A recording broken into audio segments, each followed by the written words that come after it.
রাখছি।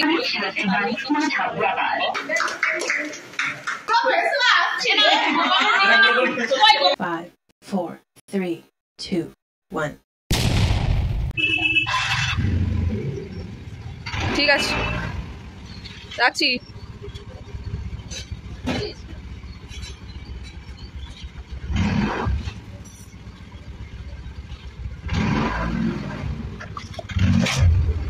আচ্ছা, তুমি কি প্রফেশনালি মেকআপের কাজটা ছেড়ে দিলে? তাহলে কোনো পোস্ট বা ভিডিওগুলো আর আপলোড করো না কেন? আচ্ছা, তোমার ভিডিও আসতে তো দেরি হয় কেন? তোমার কি নিজস্ব কোনো পার্সোনাল ফটোগ্রাফার বা ভিডিওগ্রাফার নেই? আচ্ছা, তুমি প্লে বাটনটা কবে পেলে, কিভাবে পেলে? আমরাও প্লে বাটন পেতে গেলে কী কী করতে হবে? ইভেন তোমার প্লে বাটনের সেলিব্রেশনের ভিডিও এত দেরি করেই আসছে কেন? তোমাদের এরকম অনেক অনেক অনেক প্রশ্ন আমার কাছে আসছে, আর সেই প্রশ্নগুলোর উত্তর দেওয়ার আমার কাছে সময় হয়ে উঠছে না। তো ভাবলাম আজকে এই ভিডিওর মাধ্যমে শেয়ার করি। সো ফাইনালি তোমরা কে কোথা থেকে আমার ভিডিওটা আজকে দেখছো অবশ্যই কিন্তু কমেন্ট করে জানিও। আর আশা করি তোমরা অনেক ভালো আছো, সুস্থ আছো। সো ফাইনালি আমিও ভালো আছি। So welcome back to my channel this is makeup world. আজকে এই ভিডিওতে আমার সেলিব্রেশনের সেকেন্ড পার্টটা তোমাদের সাথে শেয়ার করার সাথে সাথে একটা কিন্তু ছোট্ট করে টিউটোরিয়ালও শেয়ার করব, কারণ তোমরা অনেকেই জানতে চাও গরমকালে কিভাবে সোয়েট প্রুফ একটা লাইট ওয়েট মেকআপ আমি করি, সেটা তোমাদের সাথে শেয়ার করার জন্য। সো চলো ভিডিওটা স্টার্ট করি। ফার্স্টেই হচ্ছে আমি আমার পছন্দ মতো ক্লিনজার দিয়ে ফেসটাকে ভালো করে ক্লিন করে নিয়েছিলাম। আর তোমাদের যাতে সোয়েটের একটু প্রবলেম আছে তারা কিন্তু অবশ্যই আইস কিউব মানে মুখে রাব করতে একদমই ভুলো না। দেন আমি ইউজ করেছি আমার পছন্দের একটা টোনার, যার মধ্যে ছিল নিম, অ্যালোভেরা অ্যান্ড টি ট্রি। তোমরা তোমাদের পছন্দ মতো যে কোনো রোজ ওয়াটারে কিন্তু অ্যাজ ইউজুয়াল ইউজ করতে পারো। দেন আজকে আমি ফুললি ফাউন্ডেশন ছাড়া মেকআপটা করছি, তার জন্য ইউজ করেছি কনসিলার। কনসিলারটা খুবই রিজনেবল প্রাইস। তোমরা অনেক সময় প্রোডাক্টের নাম জানতে চাও, আজকে আমি সেটাও শেয়ার করব। সেটা হচ্ছে সুইস বিউটির একটা কনসিলার। আমার শেডের থেকে 1 আর 2 শেড লাইট হবে, 02 একটা কনসিলার আমি ইউজ করেই পুরো ফুল মেকআপটাকে করেছি। দেন ইউজ করছি পুরো মেকআপটাকে সেট করার জন্য ইনসাইটের একটা লুজ পাউডার। তোমরা অনেকে আমাকে প্রশ্ন করো কম্প্যাক্ট পাউডার কি ইউজ করা যায় না? হ্যাঁ, অবশ্যই যায়, তবে লুজ পাউডারটা আমার মনে হয় কম্প্যাক্ট পাউডারের থেকে 80% ভালো। তাতে এটা আমার পার্সোনাল ওপিনিয়ন। এবার তোমরা চাইলে কম্প্যাক্ট অর লুজ পাউডার দুটোই ইউজ করতে পারো। দেন গলাটা একটু মেকআপ দেওয়া দরকার, শুধু মুখে মেকআপ করলে আর গলাটা দিলে না। সো আমার মনে হয় টোনটা অনেকটাই ডিফারেন্স লাগে আর দেখতে খারাপ লাগে, তো তার জন্য গলায় কিন্তু মেকআপ দিতে একদম ভুলো না। সো তারপরে হচ্ছে আইব্রোটা আমার এমনি এরকমই ঠিক। তো তার জন্য আমি মনে করি না যে মানে বাড়ির মধ্যে ছোটোখাটো সেলিব্রেশনের জন্য আইব্রো ড্র করার কোনো প্রয়োজন আছে, তার জন্য হালকা করে একটু কম করে নিলাম। এরপর ইউজ করছি ব্লাশার, যেটা আমার ভীষণ ভাল লাগে। খুব একটা ইউজ করি না বললেই চলে, বাট আমার এটা মেকআপের মধ্যে বেস্ট পার্ট। আজকে আমি ইউজ করছি সুইস বিউটির কোরাল শেডের একটা ব্লাশ, যেটা আমি অনেক দিন বলা ভুল, অনেক বছর যাবত ইউজ করছি। শীত, গ্রীষ্ম, বর্ষা প্রত্যেকটা অকেশনে আমি এই একটা ব্লাশার ইউজ করিনি, সেটা চটজলদি হোক বা কোনো হেভি মেকআপের ক্ষেত্রে হোক। এই ব্লাশারটা এমনই যার জন্য তোমাকে কোনো আলাদা করে হাইলাইটার ইউজ করতে হয় না। আপাতত আমি শেডটা ভুলে গেছি, মনে পড়লে অবশ্যই ডেসক্রিপশন বক্সে দিয়ে দেবো। এরপর ইউজ করছি আমার মাস্কারা। এটা ম্যালিওর মাস্কারা। তোমরা জাস্ট ভলিউমটা দেখো, জাস্ট 2 স্ট্রোকে, আমি মিথ্যে কথা বলবো না যে একটা স্ট্রোক দিয়েছি, 2টো স্ট্রোক দেওয়ার পর তোমরা তো দেখতেই পেলে দুটো চোখের কি বলবো ডিফারেন্স কতটা। সো সেক্ষেত্রে আমার চোখে যখন কোনো কিছু কাজল বা লাইনার লাগানোর থাকে না, সেক্ষেত্রে আমি মাস্কারাটা ইউজ করি। সো তোমরাই বলো ম্যালিওর এই মাস্কারাটা ইউজ করে যে তোমাদের পার্সোনাল কেমন লাগলো। দেন আসি লিপস্টিক। এটা কিন্তু অ্যাকচুয়ালি লিপস্টিক আজকে আমি ইউজ করিনি। কি ইউজ করেছি বলো তো? এটা একটা ব্লাশার, লিকুইড ব্লাশার, যেটা শেডটা আমার ভীষণ পছন্দ হয় বলে আমি এটা অ্যাজ আ লিপস্টিক হিসেবে ইউজ করি। যেটা হচ্ছে ম্যালিওর ব্লাশার, শেড নাম্বার হচ্ছে 02 মিউটেড পিচ। এটা কিন্তু খুব একটা ট্রান্সফার প্রুফ নয়, সেটা তোমাদেরকে আমি দেখিয়ে দিলাম, কারণ এটা অ্যাজ আ ব্লাশার। তারপরে আমরা জানো পাউডার দিয়ে সেট করি, তো সেক্ষেত্রে তোমরা যদি মনে হয় খুব বেশি লং লাস্টিং করাতে লাগবে, তাহলে সেক্ষেত্রে তোমরা যে কোনো পাউডার পাফ করে কিন্তু অবশ্যই এটাকে ম্যাট ফিনিশ দিতে পারো। দেন চুলটাকে পনিটেল করে আমি একটু হেয়ার স্প্রে দিয়ে আমি আমার পুরো লুকটাকে সেট করি। So finally I am done, আমার হয়ে গেছে। আর এদিকে এখন ঈশার এখনো হেয়ার স্টাইল চলছে তো চুলটা দেখেই নিয়েছো, কার কার ওরকম চুল আমাকে তুমি কমেন্ট করে জানাও। আমি তো এই চুল নিয়েই পাচ্ছি না করাবে, ওরা আবার মানে পাকিয়েই যাচ্ছে এত বড় চুল। ওর খোপাটা আমি দেখাবো, দাঁড়াও দেখিয়ে দিই খোপাটা একবার। খোপাটা করেছে দেখো,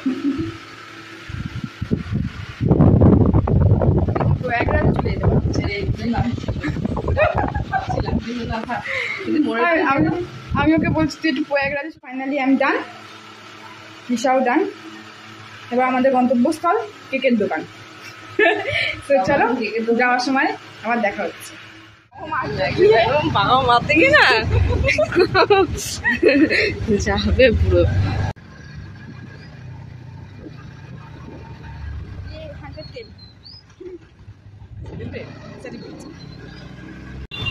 হ্যাঁ, করা শুরু করে দিচ্ছি।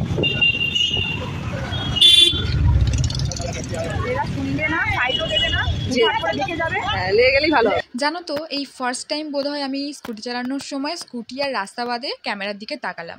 যেহেতু আমিই বলেছিলাম ঈশাকে পিছনে বসে একটু ভিডিও করে দেওয়ার জন্য, তো সেক্ষেত্রে ঈশাও বলছিল একটু ক্যামেরার দিকে তাকানোর জন্য। আর তোমরা দেখতেই পেয়েছো আমি অনেকটা ভয় ক্যামেরার দিকে তাকাচ্ছিলাম, যেহেতু স্কুটিটা চালাচ্ছিলাম, সেক্ষেত্রে আমি নিজে বলার সময় এখনও ভয় পাচ্ছি। সো যাই হোক, লাস্টে কোনো রকমে আমি আর ঈশা আনন্দ করতে করতে পৌঁছে গেলাম আমাদের বাড়ির লোকেশনের কাছাকাছি একটা মিওমো স্টোরে, যেখানে ঢুকে আমি মানে ভাবি যে আমি একটা কোনো ডিসনি চ্যানেলে চলে গেছি বা ডিসনি ল্যান্ডে চলে গেছি। এখানে এত কেক আমি নিজে বুঝতে পারি না যে কোনটা ছেড়ে কোনটা খাবো। তোমাদের কার কার আমার মতো কেক খাবার ক্রেভিং হয় অবশ্যই কিন্তু কমেন্টে জানিও। আর এদিকে ভিতরে ঢুকে তো আমি পুরোপুরিভাবে পাজল যে কোনটা ছেড়ে কোনটা নেব, কারণ একটা ছেড়ে হাজারটা অপশান। তাই আমি ভাবলাম আজকে অন্যরকম কিছু ট্রাই করা যাক। তো কী নেবো সেটা দেখতে ঈশাই সাজেস্ট করলো এই কেকটা নেওয়ার জন্য। যদিও এটা আমি আগে কখনোই খাইনি, তবে বললো এটা পুরোপুরি ক্যাশু ফ্লেভার, মানে কাজু বাদামের আর কি ফ্লেভার। সো এই যে কেকটা তোমরাও দেখে নাও। আর দিদি বললো 100Kটা এরকমভাবে লিখলেই ভালো লাগবে, ওপরে লিখলে ডেকোরেশনটা খারাপ লাগবে দেখতে। সো তারপরে কেকটা আমি আনন্দ সহকারে নিয়ে নিলাম, চললাম এবার পিসির বাড়ির উদ্দেশ্যে। আর পিসির বাড়িতে গিয়ে কি হয় সেটা দেখতে হলে ভিডিওটা লাস্ট পর্যন্ত দেখতে হবে, কি তাই তো? সো চলো, ফাইনালি পৌঁছে গেছি পিসির বাড়ি।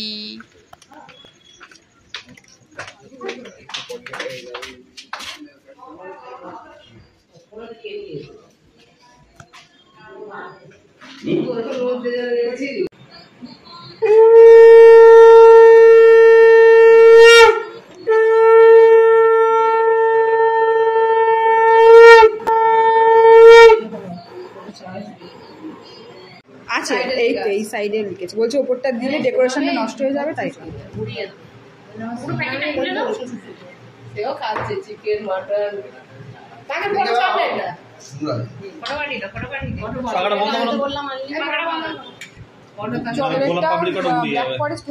কত খাই বেকার।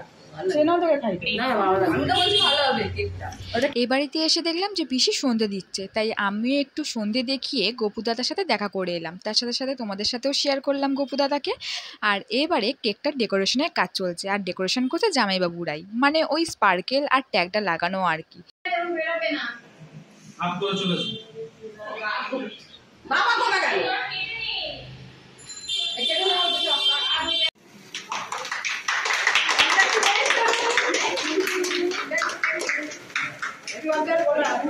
Happy birthday না গো, 100K celebration. জানি বাবা।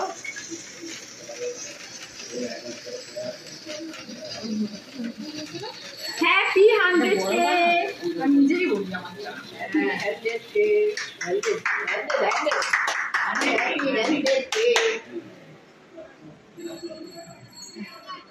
অনেক টেস্টি আছে রে। পুরো ক্রিম। না? আমি খাই না ভাই, এই ওই এই যে ভালো চকলেট।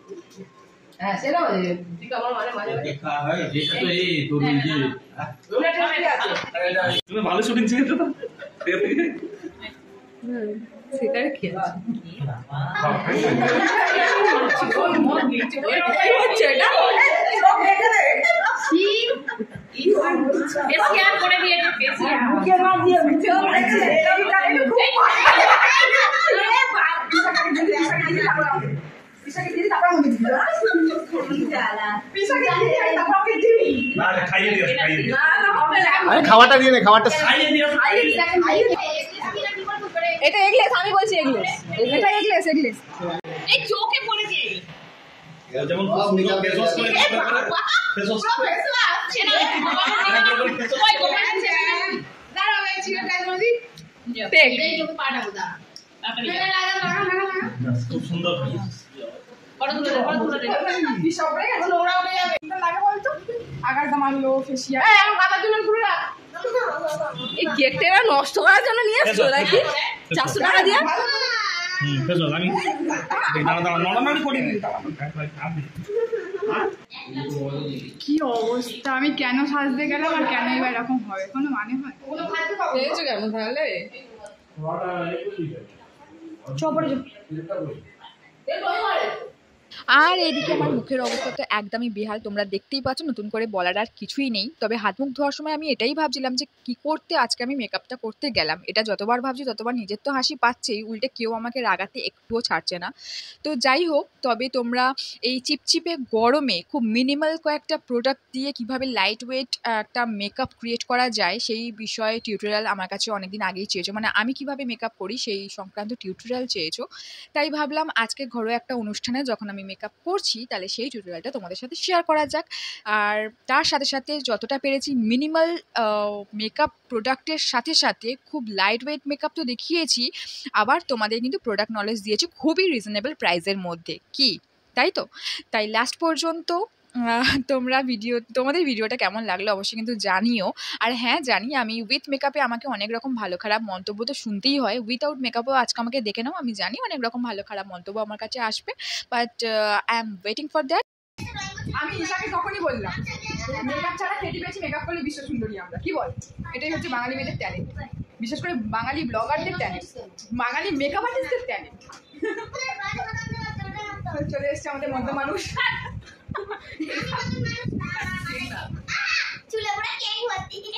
বাবা হ্যাঁ তো এই ঈশা ঠিক কর না একটু, ঠিক করে এরকম টেনে নামা অন্তত। এবার তোমাদেরই করা কিছু প্রশ্নের উত্তর দেওয়া যাক। তোমাদের প্রথম প্রশ্ন ছিল যে দিদি তুমি কি এখন প্রফেশনালি তোমার মেকআপের কাজটা করছো না? তাহলে বলে রাখি, আমার ইউটিউবের এই চ্যানেলটা কিন্তু পুরোটাই মেকআপ ওরিয়েন্টাল চ্যানেল, যে চ্যানেলের শুরু থেকে শেষ পর্যন্ত মানে এখনও পর্যন্ত আমি আমার ওপরেই self makeup with different type of makeup tutorial তোমাদের সাথে শেয়ার করে থাকি। সেক্ষেত্রে বলতে গেলে আমি আমার মেকআপের কাজটা আমার মতো করেই চালিয়ে যাচ্ছি। আর যদি ক্লায়েন্ট অ্যাটেন্ডের কথা বলো তাহলে বলবো কিছু পার্সোনাল প্রবলেমের জন্য আমি এই মুহূর্তে ক্লায়েন্ট অ্যাটেন্ডগুলো করতে পারছি না। আচ্ছা, এবার সেকেন্ড প্রশ্ন হচ্ছে তোমার ভিডিও আসতে তো দেরি হয় কেন? আমার ভিডিও আসতে দেরি হয় কারণ পুরো সমস্ত ভিডিওগুলোই আমি নিজে অর্গানাইজ করি, নিজেই এডিট করি, ইভেন নিজেই ভয়েস ওভার দিই। তো সেক্ষেত্রে আমার ভিডিও আসতে একটু দেরি হয়, তবে একটু না, আমি স্বীকার করে নিচ্ছি আমার ভিডিও আসতে কিন্তু অনেকটাই দেরি হয়। আর তোমাদের থার্ড প্রশ্ন এটা ছিল যে দিদি তোমার কি পার্সোনাল ফটোগ্রাফার বা ভিডিওগ্রাফার নেই? আর নেই তো নেই কেন, এটা ঠিক প্রশ্ন না উপদেশ আমি এখনও বুঝতে পারছি না। তবে সেটা যাই হোক না কেন, আমার মনে হয় আমার এখনও অতটা ক্যাপাসিটি হয়নি বা আমার ক্ষমতা নেই, তাই জন্য আমি আমার পার্সোনাল ফটোগ্রাফার বা ভিডিওগ্রাফার রাখতে পারিনি। তো এই ছিল তোমাদের কিছু কিছু প্রশ্নের করা উত্তর। আশা করি তোমাদের প্রশ্নগুলোর উত্তর আমি দিতে পেরেছি। বেশ সুন্দর লাগছে। কি খাওয়াবে গো আজকে? Blender Sprite. শুনুন, কিছু বলার আছে? সেটাই বলে দিলাম। হ্যাঁ কিছু বলার আছে? একদমই না। তোর জন্য একটা গিফট আছে আমার, একটা পা।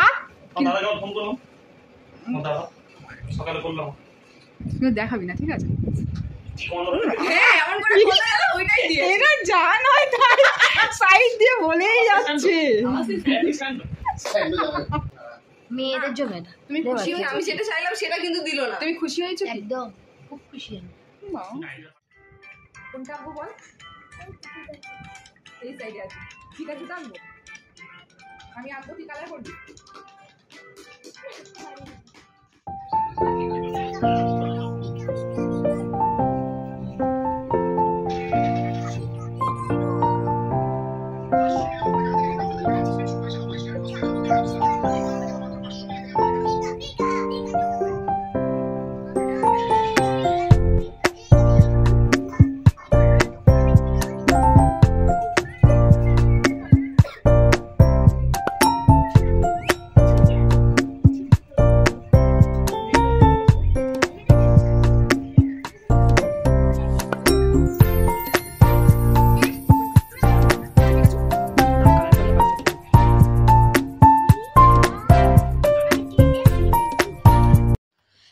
দেখতেই পেলে কুট্টুর সাথে অনেকক্ষণ আঁকাঝোঁকা করার পর আমরা বসে গেছিলাম সন্ধ্যে স্ন্যাক্স খেতে। তবে সন্ধ্যের বলাটা ভুল, আমরা বসেছিলাম প্রায় 9টা থেকে 9:30টায়। তো একসাথে সমস্ত স্ন্যাক্স তোমাদেরকে দেখাতে পারলাম না, যেহেতু নিচে গরম গরম ভাজা হচ্ছিলো আর আমরা এক এক করে এনে খাচ্ছিলাম। তো স্ন্যাক্সের মধ্যে শুধু এটা তো ছিল তোমার চিকেন সাটে উইথ ভেজিস, আরও ছিল লাইক তোমার ফিশ ফ্রাই ছিল আর একটা চিকেন পকোড়া টাইপের ছিল। তো এইগুলো খেয়ে তো আমাদের পেট আইডাই করছিল, আর সবাইকে বারবার করে কেন জিজ্ঞাসা করছিলাম জানো তো, এইগুলো বেশিরভাগটাই আমার বাবা তৈরি করছিল, তার সাথে পিসারাও ছিল। দেন হঠাৎ করে 10:30 নাগাদ আমার ক্রেভিং উঠেছে আইসক্রিম খাবার, তাই জন্য অর্ডার করেই দিলাম এই এনআইসির কোকোনাট আইসক্রিমটা। দেন রাত্রিরের খাবার আমার পক্ষে আর সম্ভব হয়নি, তারপরে বাবার সাথে গুটি গুটি পায়ে চলে এলাম বাড়িতে, কারণ ভীষণ টায়ার্ড ছিলাম, আমাকে দেখে বুঝতেই পারছো। তো আজকের ব্লগটা এই পর্যন্তই, আশা করি তোমাদের ব্লগটা ভালো লেগেছে। আর যদি এই ব্লগটা ভালো লেগে থাকে অবশ্যই লাইক কমেন্ট শেয়ার সাবস্ক্রাইব করে পাশে থেকেও। দেখা হচ্ছে আবার নেক্সট ব্লগে।